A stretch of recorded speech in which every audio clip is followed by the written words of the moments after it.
সাথে মন মিলাইয়া ব্যথা পাইছি, এই মনে দুঃখ বলি কার শোনে।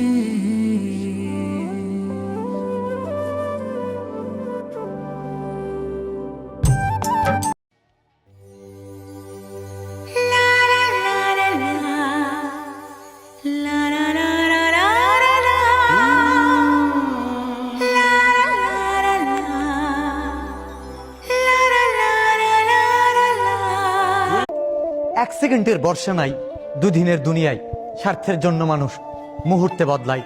কবর কখন খবর দিবে সেটা কারো জানা নাই। স্রষ্টার কাছে মাফ চাওয়ার আগেই অনেকের হয়ে যায় শেষ বিদায়। প্রয়োজনে পাশে আসে আবার চলে যায় দূরে, থাকতে মূল্য কজন বুঝে।